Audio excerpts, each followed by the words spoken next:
Всероссийский день приема граждан в органы исполнительной власти и местного самоуправления республики поступило 781 обращение от жителей республики. Больше всего вопросов по традиции связаны с решением жилищных проблем. На втором месте просьбы о трудоустройстве. Надо отметить, что по сравнению с прошлым годом положительно рассмотренных вопросов в день проведения приема граждан было значительно больше. Все органы исполнительной власти и местного самоуправления более ответственно отнеслись к решению проблем граждан. Положительно рассмотренные вопросы жителей были следующие. Это оказание материальной помощи для выезда на лечение, оплата аренды жилья новым имущим слоям населения, которые состоят на учете в местных администрациях, предоставление помощи в виде строительных материалов. Также много было положительно рассмотрено вопросов земельного характера. В связи с малоземельем и отсутствием земельного массива для расширения усадебного фонда было предложено рассмотреть вопрос переезда в новый поселок, расположенный на границе сельского поселения Барсуки и Средней Очелуки.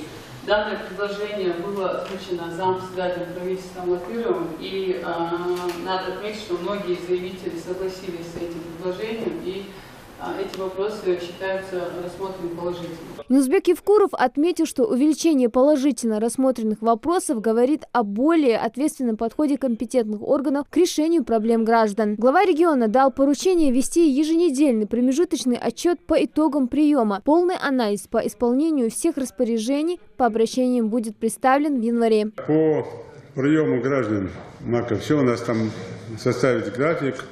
И каждую неделю на телевидении должна быть передача, скольким людям именно по этому приему граждан оказана помощь. Понятно? На совещании также обсудили строительство во всех муниципальных образованиях Ингушетии памятника к 75-й годовщине Великой Отечественной войны. О проделанной работе по реализации этого проекта рассказал заместитель руководителя регионального Миннаца Руслан Медиев. Так утвержден эскиз монумента участникам Великой Отечественной, уроженцам республики, и направлен в муниципальные образования. В городах и сельских поселениях определены места под строительство памятников.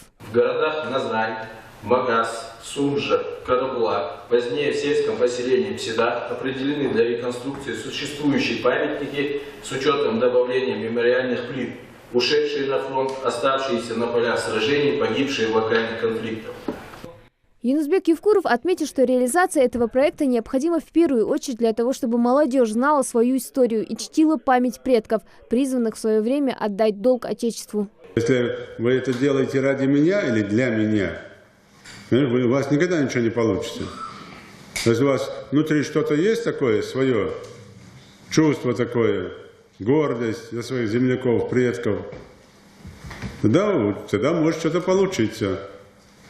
Я же поэтому говорил. Вы посмотрите, не то что молодежь, взрослые даже не понимают, о чем вообще речь идет. Не только у нас, а в стране.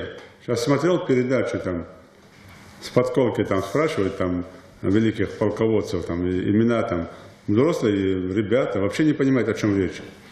А кто должен знать своих героев? В Сагапшах, там, в Инарках, Назрани. Кто это будет знать? Когда вы это все поставите, когда дети там с первого класса начнут к этим памятникам ходить, и каждый будет смотреть, там, искать там кого-то со своей фамилией, хотя бы. Давайте все поймут, что Великая Отечественная не где-то там за горами, она вот она, свои родные, близкие. Напомним, согласно поручению руководителя региона, администрациям районов поручено начать строительство памятников, а администрациям муниципальных образований, городских округов – реконструкцию памятных стел в каждом населенном пункте за счет внебюджетных источников. Хади Добриева, Муслим Ганиев, Новости 24.